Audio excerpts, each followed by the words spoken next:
মনে রাখতে হবে কোরআন দ্বারা যখন শাসন ব্যবস্থা চালু হবে তখন সেই সমাজের মধ্যে কোন ধরনের মারামারি, কোন ধরনের কাটাকাটি, কোন ধরনের হানাহানি সেই সমাজের মধ্যে থাকতে পারবে না। আপনারা বলেন ঠিক কিনা? আসসালামু আলাইকুম ওয়া রাহমাতুল্লাহি ওয়া বারাকাতুহু। আলহামদুলিল্লাহি ওয়াসসালাতু ওয়াসসালামু আলা মান লা নাবিয়্যা বা'দা। أما بعد فأعوذ بالله من الشيطان الرجيم. بسم الله الرحمن الرحيم. لقد كان لكم في رسول الله أسوة حسنة. وقال رسول الله صلى الله عليه وسلم لا يؤمن أحدكم حتى أكون أحب إليه من والده وولده والناس أجمعين. ঐতিহ্যবাহী জামিয়া সৌদুল হারাম মাদ্রাসার আল হেরা ছাত্র কাফেলা কর্তৃক আয়োজিত আজকের এই বিশেষ দিনের সম্মানিত সভাপতি, বিজ্ঞ বিচারক মণ্ডলী, সুযোগ্য পরিচালক বৃন্দ ও আমার সামনে উপস্থিত প্রাণপ্রিয় ছাত্র ভাইয়েরা, আপনাদের সকলকে আন্তরিক শুভেচ্ছা, অভিনন্দন এবং মোবারকবাদ জানিয়ে শুরু করছি আজকে আমার বক্তব্য। সম্মানিত হাজিরিন, যে গুরুত্বপূর্ণ বিষয়টি আপনাদের সম্মুখে আলোচনা করার জন্য এই দায়িত্বে দাঁড়িয়েছি তা হলো সিরাত রাসূল সাল্লাল্লাহু আলাইহি ওয়াসাল্লাম বরং বর্তমান প্রেক্ষাপট। মহান আল্লাহ তাআলার রহমত শামিল হাওয়ার উক্ত বিষয় সম্পর্কে আপনাদের সম্মুখে যতদিন যে আলোকপাত করার প্রচেষ্টা চালাবো ইনশাআল্লাহ। ওয়া তাওফীক ইল্লা বিল্লাহ।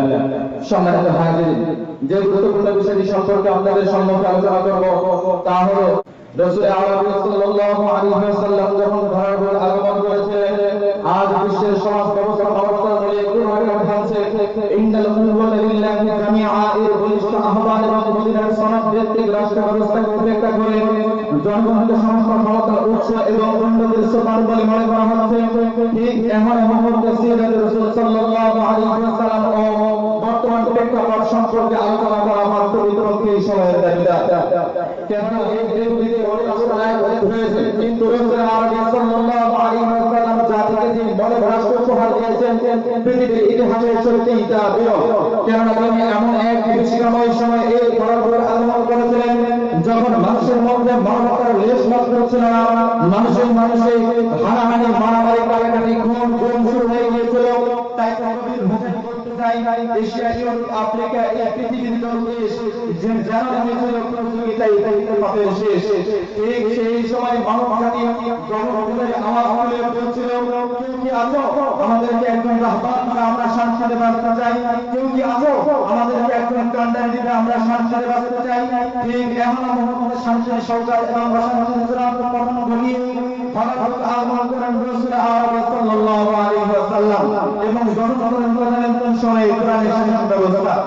সম্মানিত হাজিরিন, এই ধারাবাহিকতায় যখন তিনি সমাজ থেকে অন্যায় অবিচার জুলুম তুলে শুরু করলেন, তখন তিনি মাত্র 14 বছর বয়সে তিনি হিজবুল মুসলমান শান্তি সংগঠনে অংশগ্রহণ করেন। এই ধারাবাহিকতায় যখন তিনি 40 বছর বয়সে নবপ্রাপ্ত হলেন, তখন তিনি সমাজের মধ্যে কোরআনের শাসন ব্যবস্থা চালু করলেন।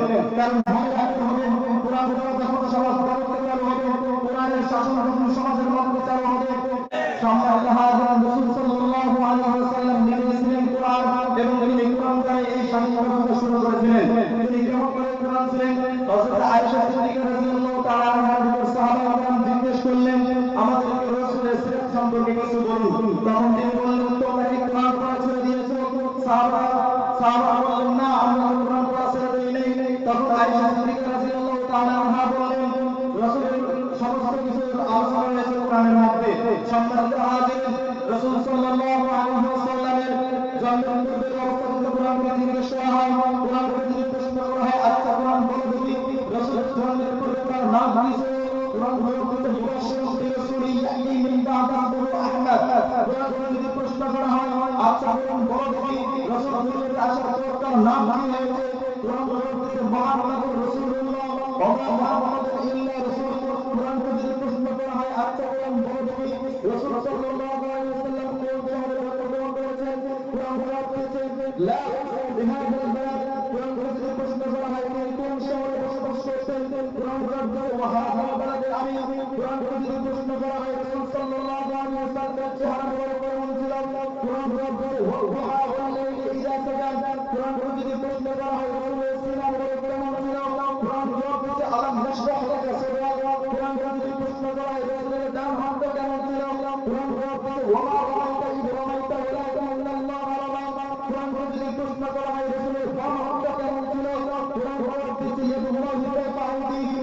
কোরআন যদি প্রশ্ন করা হয়, যখন তার মাথায় কোনো কথা তখন কিন্তু সন্ত্রাসীরা করতেন নাকি কি অবস্থা ছিল কোরআন পড়তে ফারান ওয়াল্লাহি ইল্লাতান তারবুহা কোরআন যদি প্রশ্ন করা হয় তার হাতটা কেমন ছিল কোরআন পড়তে তুলসিরু ফিল আরদ কোরআন যদি প্রশ্ন করা হয় তার ইয়াহুদের সংশোধন কি জানেন কোরআন পড়তে ইয়া আইয়ুহান নাবী কুল লিআজওয়াজিকা কোরআন যদি প্রশ্ন করা হয় তার সংশোধন কি জানেন কোরআন পড়তে কুল লিআজওয়াজিকা বারাকাতুহু কোরআন যদি প্রশ্ন করা হয় তার মেয়ে সংশোধন কি জানেন আবার আমাদের কাছে জিজ্ঞেস করা হয় আবার কোরআনকে জিজ্ঞেস করা হয় তার মেয়ে দিয়ে দিয়েছিলেন এবং তার স্বামী সম্পর্কে তুমি কি জানো কোরআন বলছে রুহামা বাইনাহুম তারাহুম আলা সুজ্জাতিন ইয়াবতাগুনা ফালাম মির রাব্বিহিম ওয়ারিদওয়ানা সম্মানিত হাজির রাসূল সাল্লাল্লাহু আলাইহি ওয়াসাল্লাম এমন এক সময় এই ধরনের আলোচনা করেছিলেন যখন মানুষের মধ্যে মনোভাবের রেশপাত করছিল না সম্মানিত হাজির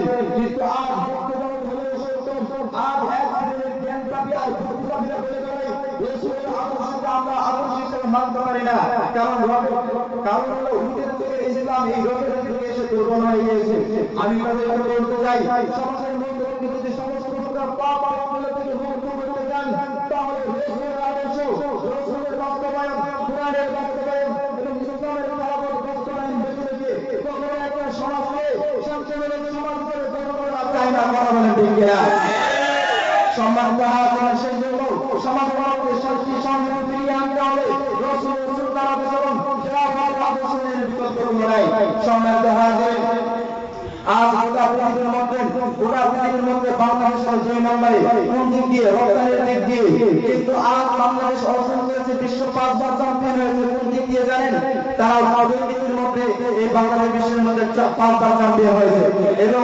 অবশ্যই বাংলাদেশের মধ্যে 10 লাখ অর্থ আমদানি হয়েছে সম্মানিত হাজির আজকে বাংলাদেশের অবস্থা এতটাই নাজুক হয়ে গিয়েছে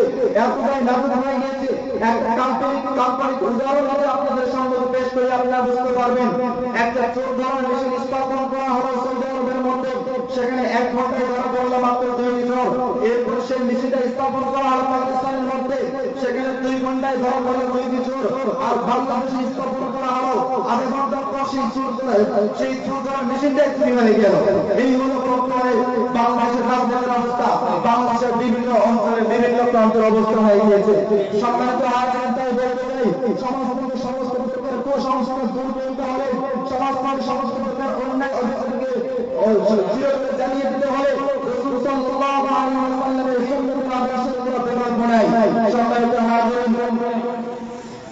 হাজির রাসূলের সুন্নাতকে বাস্তবায়ন করার লক্ষ্যে আমাদের মধ্যে আমরা সততা কায়েম করতে হয় আর আমাদের যদি প্রাণ দিতে হয় আমাদের রাজপথে নামতে হয় কারাগার নাকি একটা জিহাদ আল্লাহর কাছে দিয়েছে